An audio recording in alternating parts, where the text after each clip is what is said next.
हाँ नमस्कार, जय हिंद, वंदे मातरम। दोस्तों कैसे आप सभी? उम्मीद करते हैं कि ठीक होंगे और लेटेस्ट अपडेट चैनल के माध्यम से लगातार मिल रही होगी। अतुल प्रसाद जी ऑलवेज जो है ट्वीट करके अपनी बातों को शेयर करते रहते हैं। जैसा कि उन्होंने अभी ट्वीट भी किया है कि there seems to be unnecessary confusion selecting STT और other subject, obviously a candidate can apply only in a subject. उन्होंने कहा है कि भाई अनावश्यक आप जो है भ्रम की स्थिति में हैं और आपके अंदर कन्फ्यूजन्स भी है। इन कन्फ्यूजन को दूर करने के लिए उन्होंने कहा है कि obviously a candidates can apply only in a subject in which he has clear STT। उन्होंने कहा जिन्होंने STT क्लियर किया है ऑब्वियसली वो किसी प्रकार का जो भ्रम की स्थिति में ना रहें।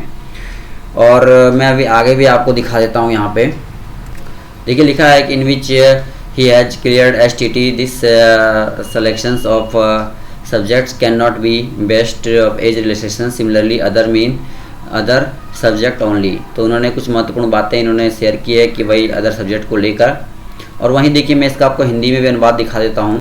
तो देखिए लिखा है कि STT 1 या 2 अन्य विषय का चयन करने में अनावश्यक भ्रम प्रतीत होता है। जाहिर है कि अभ्यर्थी केवल उसी विषय में आवेदन कर सकता है जिसमें उसने STT उत्तीर्ण किया हो। विषय का यह चयन आयु में छूट के आधार पर नहीं किया जा सकता।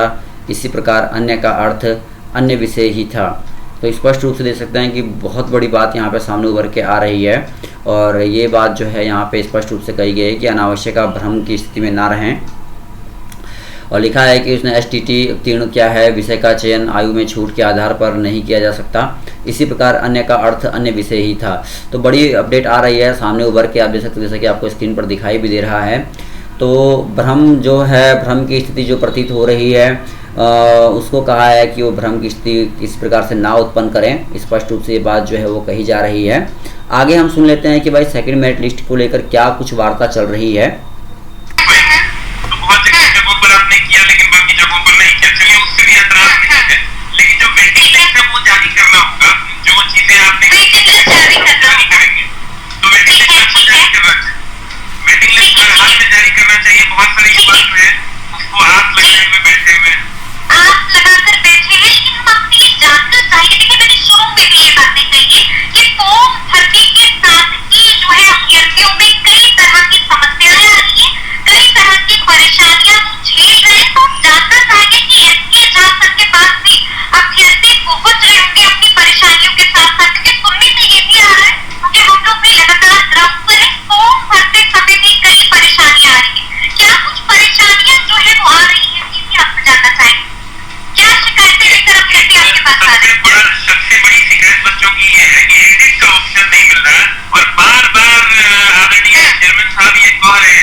बच्चों से नहीं हो रही है।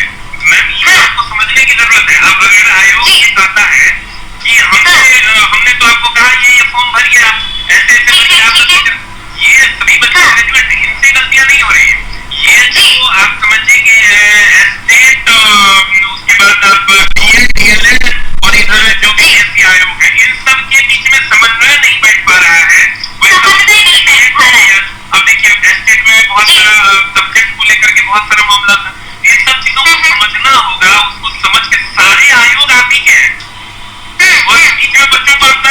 जानते हैं भैया हमको तो ये चाहिए, तो ये ऐसे कैसे बनेगा? इस पर संज्ञान लेने की जरूरत है। जहाँ पर भी फॉर्म भरने में दिक्कतें आ रही है, एक कॉमन 10 लोगों का 15 लोगों का टीम बनाइए और जो कॉमन बच्चों की समस्याएं हैं उस पर सुनिए। आप कोई जरूरत नहीं पड़ेगी किसी को।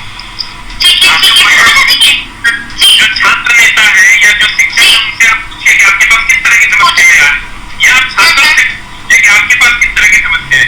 उन समस्याओं के लिए आप एक ग्रुप पर नोटिस बना दीजिए ताकि बच्चों को उसका समाधान और अवसर जारी कर रहे हैं। इस बात की सूचना दे दें कि समस्या को होगी ही, लेकिन कम से कम सूचना भी मिल जानी चाहिए। ठीक है। अच्छा ये भी कि पिछली बार भी हमने आपसे बातचीत की थी और मुद्दा हमने भी उठाया था कि सीटेड अपीयरिंग वालों का क्या होगा, और अभी भी हम देख रहे हैं कि सीटेड अपीयरिंग वाले को बीपीएससी तैयारी 2.0 में जगह नहीं मिली है, मौका नहीं दिया गया है। इसके पीछे का कारण आपको क्या समझ में आता है?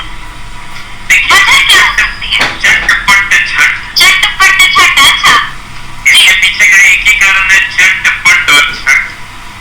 अच्छा आप भी समझ रहे हैं आगे चुनाव है, झटपट झट के मुद्दे पर है और हम तो यही कहेंगे कि सरकार से, माननीय मुख्यमंत्री जी से, उप मुख्यमंत्री जी से कि आप झटपट झट कीजिए, एकदम जल्दी नौकरी दे रही तो बड़ी वाहवाही का काम आप कर रहे हैं, लेकिन हमारी आपसे शिकायतें नहीं है, हम आपसे शिकायत भी नहीं कर रहे। जो भर्तियां आई है ये सब जानते हैं कि पिछले 25 साल में, 15 साल, 20 साल, 25 साल में इतनी भर्तियां नहीं है जितनी पिछले 3 महीने में आई।